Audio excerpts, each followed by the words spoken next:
that it becomes really important and interesting. Yes, just about that much. No, not the applause yet, ladies and gentlemen, later. Give him a big woofer when it comes 20. off.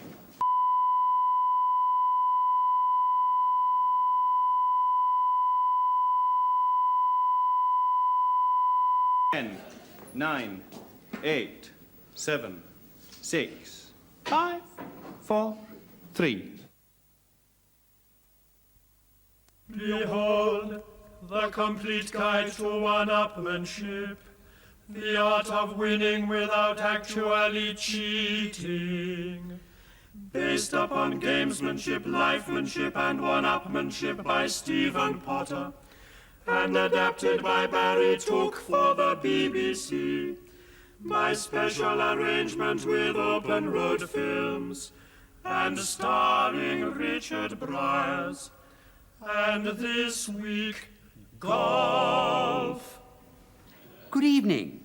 Well, now, those of you who may have stumbled across our little series of illustrated lectures on the art of gamesmanship during the past few weeks will, I hope, have benefited from our advice. Well, this week our subject is golf. Now, golf gives more opportunities for gamesmanship than almost any other human activity. It's, well, how can I describe it now? Athletic psychiatry, mind over muscle. In fact, Stephen Potter, the inventor of gamesmanship, the art of winning without actually cheating, can be compared to the father of psychiatry, Freud. Not Clement Freud, the liberal dog food man, but Sigmund Freud, the psychiatrist. There's no doubt that psychoanalysts are natural one-up men. So before we tackle golf, let's look briefly at psychoanalysis. Take the normal situation. What is normal? You see, yeah. The archetypal analyst's one-up remark. Now, the patient is on the couch like this, in a prone position. The analyst sits behind him. So not only is the patient bombarded with embarrassing questions. Why did you say that? You see? But he can't see the questioner. Well, now, it's not a situation that Lifeman will accept for long. And in fact, Cogg-Willoughby has been experimenting for some time with what he calls counter-psyche, or in layman's terms, getting your own back. Now, Cogg-Willoughby has had an antipathy to psychoanalysts ever since one of them cured him of a fixation of which he was particularly fond. And whenever he meets one, he springs into action. Fixation by joining the gas ball. Well, Kierkegaard's all right for like a bit of light holiday reading. For a good laugh, give me Strindberg every time. Ah, Cogg-Willoughby, how goes it? Ah, David, how are you? I say, isn't that Krauts Ebenfeld, the psychiatrist? Yes, it is, yes. He's just written a book on infantile sexuality in mice. Really? Would you introduce me? Of course, delighted. Dr. Ebenfeld? How are you? Hello. Please meet a great friend of mine, Cogg-Willoughby. This is Dr. Ebenfeld, the noted psychiatrist. How very good to meet you. Mind you, it's a bit scary, too. I mean to say, you trick cyclists, always observing and analyzing. Well, that is our job, but at a social gathering like this, I am, how you say, off a watch. Watch? All the same, I don't mind admitting that you're making me feel frightfully self-conscious. Yes, but that is not so interesting. It is what you are doing when you are not conscious that interests me. Yes, most of my friends say that I'm more fun when I'm asleep than when I'm awake. What I mean is when you are not conscious, your unconscious mind. Really? How fascinating. For instance, are you aware that since you have been talking to me, you have been caressing the back of your neck? Good God, have I really? He's been doing it deliberately. Fancy me doing that. You wish to know why? Well, what do you think? I think that when you were young, you had a brother or a young cousin, perhaps, who was a fine swimmer, yes? Yes.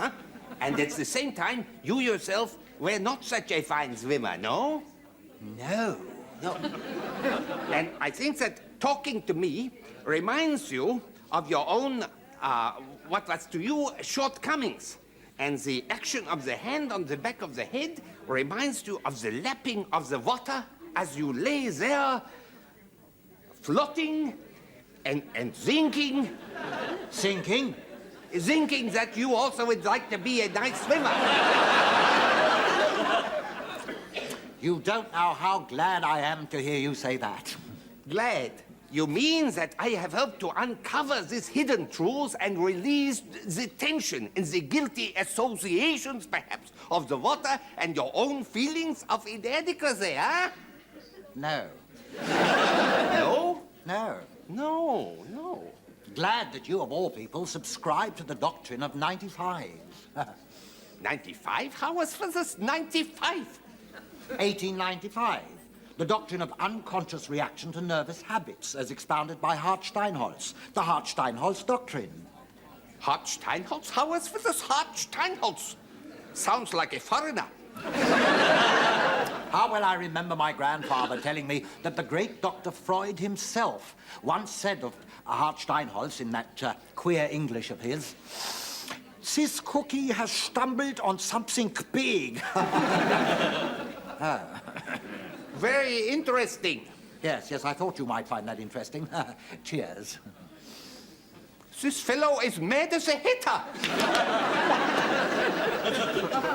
Yes, Crouch Ebenfield has kept his cool, but he knows he's been gambited. Now, Cogg's other ploy is the simulated limp. And here, right on cue, is Sophie Harmon, the lay analyst. I use the word lay in the sense of not being medically qualified. There goes old Cogg with his limp. Sophie, my dear. Ah, as pretty as ever. Your limp. My limp what? Your limp, it's worse. I haven't got a limp. But you were dragging your foot as you crossed the room. Was I? Are you not fulfilled today, not satisfied? Well, it is only 7:15. You have two motives pulling different ways, hence your limp. Oh, you mean my limp? Yes, I your see. limp. It shows your inner disquiet. Yes, I see. Or it could be these new shoes I'm wearing. They're pinching my feet something rotten. Cogg-Willoughby and counter-psyche method. It's proved so successful that there is talk of an OBE. The talk, however, comes entirely from Cogg-Willoughby, so I think we'd better discount that. But as I said to you earlier, our subject this week is golf. But before we get onto the links, as it were, let me just clear up this business of counter-psychiatry, because now counter-psychiatry is extremely tricky and can easily be bungled. Now, for beginners, we suggest certain ground rules. Now, when in the company of those versed in Freud, Adler, Jung, etc., and so on, it's enough to murmur from time to time, exhibitionist, or Oedipus, or aunt. But with practice, the words ego, superego, and id can be added to your vocabulary, but avoid dementia precox or paranoia until you're really confident of them, or unless you're suffering from them. Now, this is the Lifemanship Psychoanalysis Clinic. Our aim is to restore your inhibitions. Our motto here is sublimate with us. Don't let psychotics kick ink blots in your face. Now, let me make it quite clear from the start that none of our workers here are qualified physicians. Of course they're not. And they're not recognized by the General Medical Council and aren't attached to any hospital or clinic. Well, now, here is our principal, George Lobotomy. What? Oh. Hello. Here at the Lifemanship Psychoanalysis Clinic, we do not prescribe, we do not even advise. All we ask our students to do is to talk, and talk guardedly. Never mention the first thing that comes into your head. Ah, here is our first patient. Hello. Hello. No, Mr. X. In our treatment, the analyst lies on the couch, the patient walks up and down. Yeah. Okay? Right. Well, go on. What am I supposed to do? Well, in our early consultations, I noticed that you were well-balanced, had good insight, and in fact, an entirely rational human being. Thank you very much. Clearly, you are suffering from a suppressed and thwarted conscience. You must learn to give your intellectual self-criticism free rein. You must develop intriguing phobias, become odd, moody, difficult. In a word, interesting. Now then, off you go, and remember, I want to hear the last word that comes into your head, right?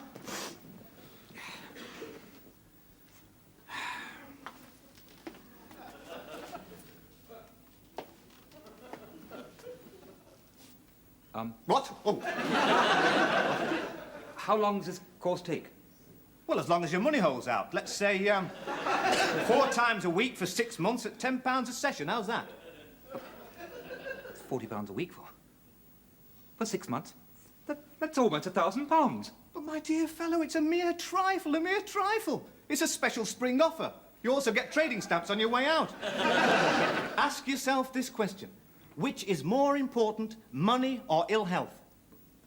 Yes, I can see that. Ah, good. Now, do you want to be ill or don't you? Well, yes, I want to be as balmy as the next man. And you will be, if you take my advice, you great steaming idiot. Idiot? Yes. Look, I'm not sure I like your attitude. Look at me. I'm crying. Yes, but...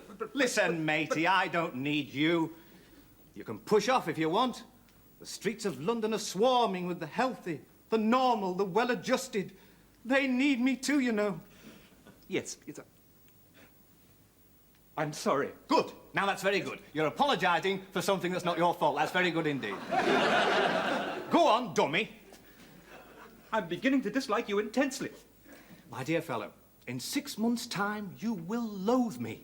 It's all part of the treatment. Remember, we are fighting one of the world's most powerful influences for good, psychiatry. Now, are you seething? I'm beside myself. That's very good. Good.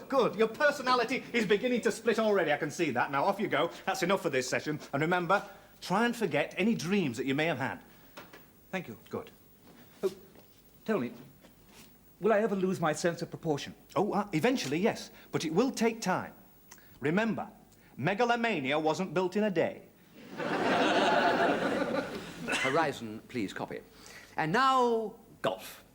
But I can hear you saying, what happens to the graduate of the psychoanalyst clinic? How does he adapt the lessons learned to the hurly-burly of everyday one-upmanship? Is it practical? Well, we can only point to our successes. Men who, by understanding their own weaknesses, can play on the weaknesses of others. Now, a classic example of this was the occasion when Gervase Cogg-Willoughby was upped in his smoking room of his club, the Monosyllable, one of London's truly exclusive clubs. How Cogg-Willoughby ever became a member in itself is a mystery, but I don't know, but there you are. Well, James Gatling-Fenn himself, a founder lifeman, was rather jealous of Cogg-Willoughby's membership. So one day, while Cogg was chatting to a friend... The Archbishop appeared to approve of the idea, and he's going to mention it to the PM. But isn't 60 rather young for a bishop? Well...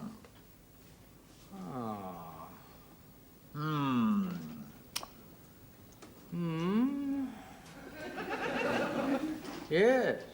Well, it ought to make the synod sit up, I think. Excuse me, sir. Your guest has arrived. My guest? Good heavens, I don't even remember inviting a guest. Hello, Len, mate. I'm sorry I'm late. I had trouble parking the lorry. I had to bung the copper a knicker. Don't bother now. Give it me later when we get to the unisex sauna. A brave rally from Cogg-Willoughby, but he was really put out and didn't dare show his face in the Monosyllable again for 3 months. James Gatling-Fenn has done a great deal of good work in exclusive clubs. In fact, he rather specialises in clubmanship. Ah, James, drink. Glenmadoon, please. Distilled water. Of course. Make that 2, please, Harry. Sorry. James, tell me, what's the secret of good games play in clubmanship? Well, the first and essential thing is to belong to 2 clubs at the same time. Personally, I belong to the visual arts, which is full of very scruffy actors, writers, painters, and so on. And when I go there, I wear an immaculate dark suit and an old Etonian tie. To which you're not entitled. Precisely. Then, at the artillery, I wear very old corduroy trousers kept up with rope and an old T-shirt with something like gay is beautiful written across the front and no tie at all. That way I can be sure of being one up on all the other members. Excellent, I see. Actually, I'm very glad you're here, James. A group of us meet here sort of once a month, sort of wartime reunion. I think you'll find some of the chaps rather interesting. 2 of them were in submarines, and one of them was captured by the Japanese twice. Twice? Yes, he escaped both times. Ah, I think that's it. Yes, they're here. Oh, hello. What are you going to have? Hello, David. How are you? All right? What are you going to have? Big gins all round, I Big think. gins all round. Thank you very much, Harry. There you are, James. Thank you. Now, gentlemen, make yourself comfortable. I want you to meet a great friend of mine, James Gatling-Fenn. Hello. What branch of the service were you in? Navy, I hope? White and I were in subs. Green Hill was a brown job. Chinned it, fighting the nips in Burma. Cushy. He's working for a Japanese car firm now. I see you beat them and joined them. Awfully good. Good. That's a good sign. Very good. Thank you very much. Good war? Well, not like you chaps, I'm afraid. My leg kept me in England. Oh, I say, what rotten luck. Look, do have my chair. Oh, thanks very much.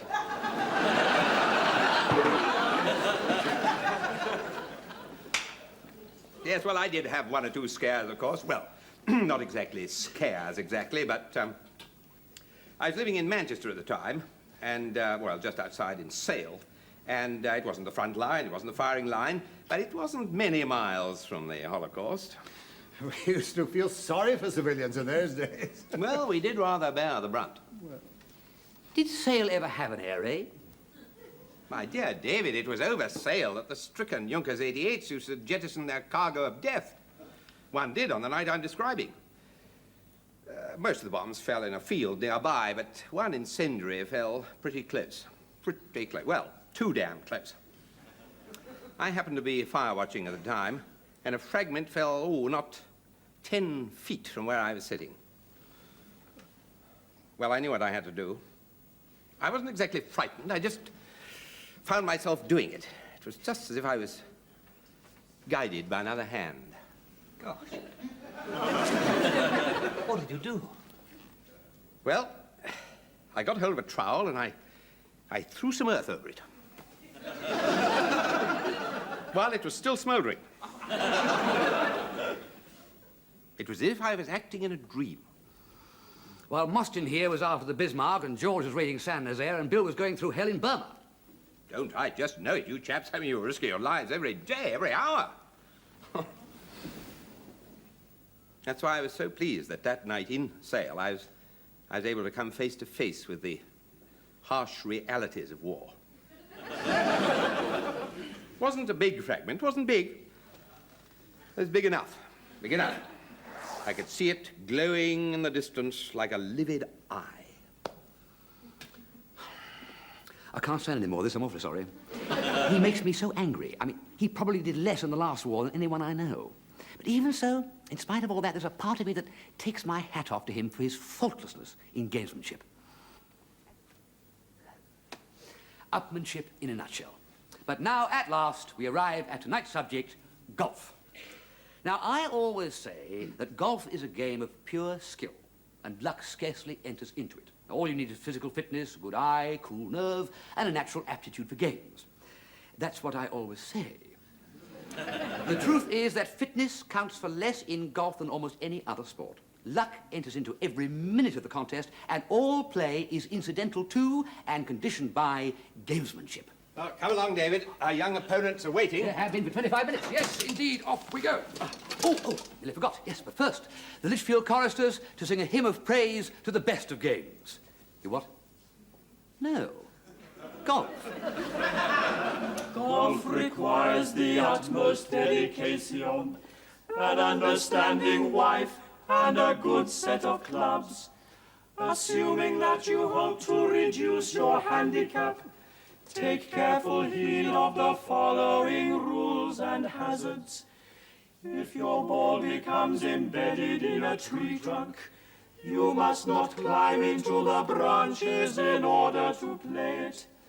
But if your ball lands in a lake, stream, pond, or casual water, there you are allowed to obtain relief. You must not play in the long grass, bogs, or bulrushes, or disturb heather, who may be resting between holes, nor fell, bend, or break any tree in order to improve the lie of your ball. If the weather should suddenly change for the worse, and a blizzard, fog, or thunderstorm threaten your game, remember that you must continue to the end, unless the caddy falls ill or is struck by lightning. You must not enter the clubhouse wearing golf shoes, nor take your drink with you onto the course, since it is an offense to drink and drive, or to spill any alcohol on the fairway. Now, When you finally pack away your brassy niblick, sandwich and blaster, or pass them on to your favorite nephew or grandson, remember the skill is to win at the 19th hole. Thus you never retire from the game of golf.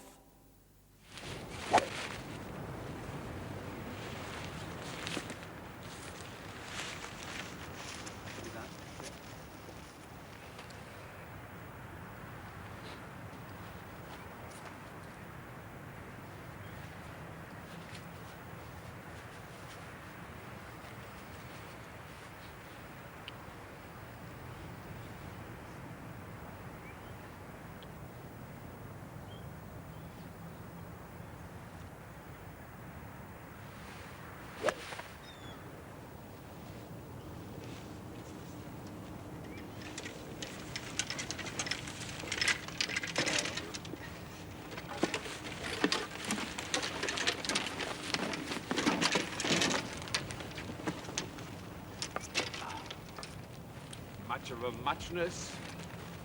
You're 5 yards further than me. So I am. Must be that new ball of mine. That's an ordinary 2-dot, isn't it? It's repainted that way. Actually, it's a new ball the Americans are trying to introduce. It's called the Mad Fly. Mad fly? Goes like sin. The secret trial at St. Andrews, Jack Nicklaus did the 18th in 2. 2? He doesn't miss those 6-inch putts. Doesn't really seem fair for me to play with it.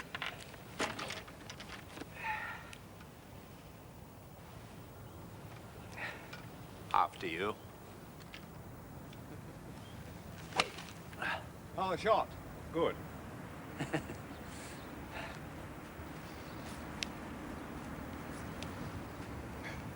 I believe I know what it is. What do you mean? I believe I know what you're doing. What? Why you're hitting them so well. Straight left arm at the point of impact. Oh, yes, you've got to have the left arm coming straight down like a flail. Centrifugal force. I suppose it is, yes. Ah, yes, a trace of a crooked elbow and well. Do you mind if I stand over there so I can really see your swing? Okay. Thanks.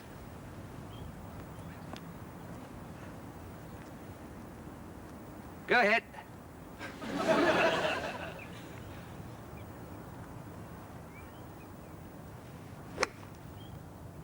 Oh, what a beauty!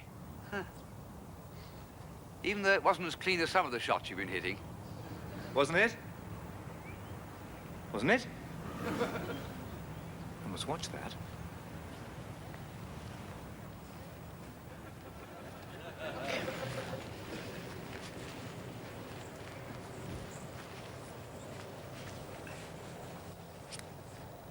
Good Lord, I didn't know the Bristol agrostes grew in bucks.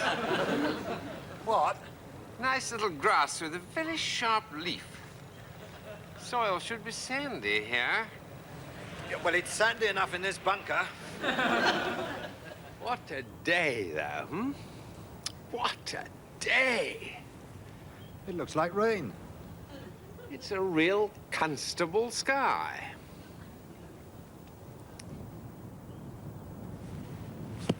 That's the glorious thing about golf. It brings you closer to England.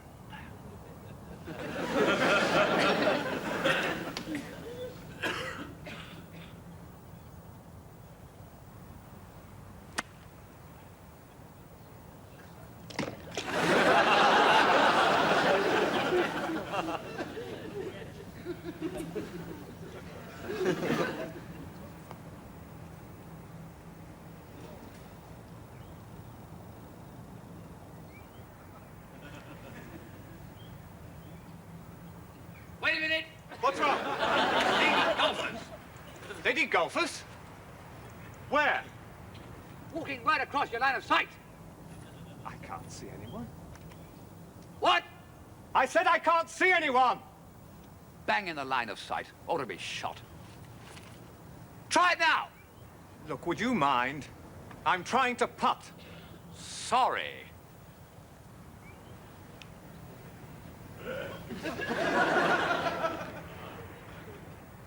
Oh, what a shame.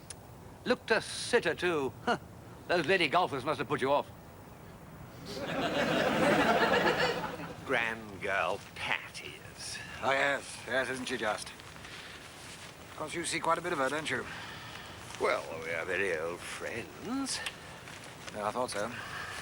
Which exactly describes it, alas. What do you mean? Well, I shall always like Pat very much. Well, I'm sure I would if I knew her better. I've only met her once. You introduced us.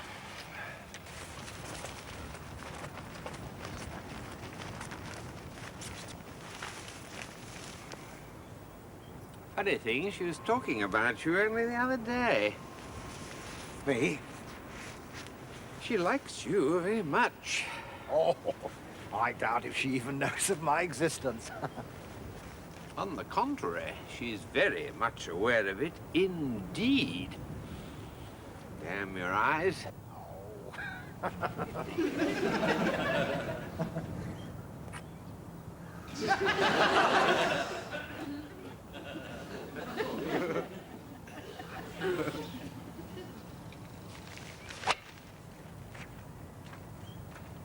May I say something? What? Take it easy.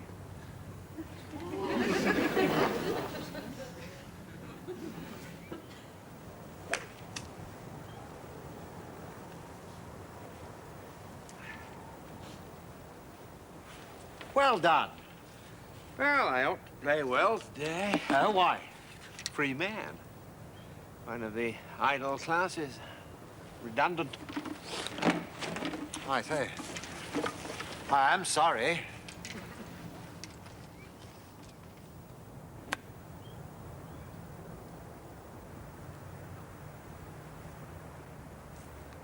Well played. Yeah. Pity, though. What? Doctor says this is the last game I'll ever be able to play.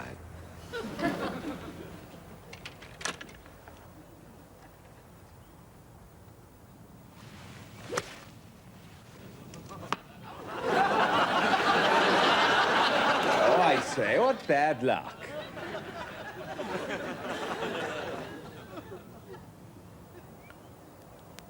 Oh! Oh, what bad luck.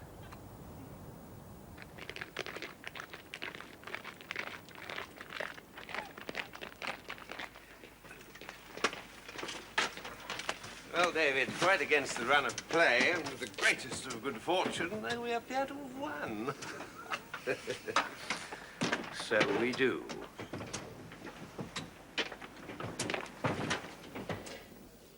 Well, there you are. Golf, the game's game of games.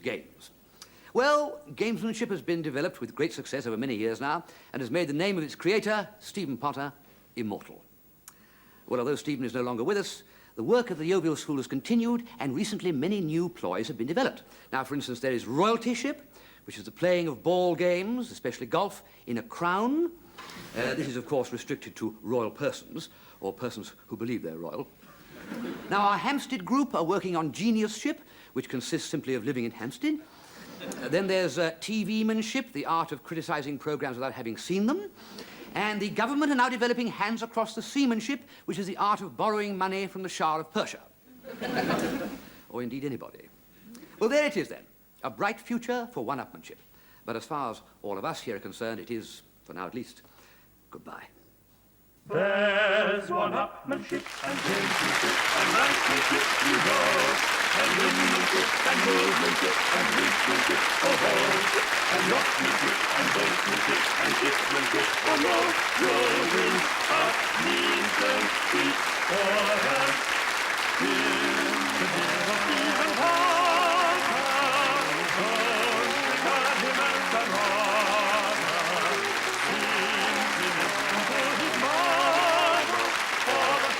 to win out to right. with up the tooting and fifteen goes marching on, and on, and on, and on.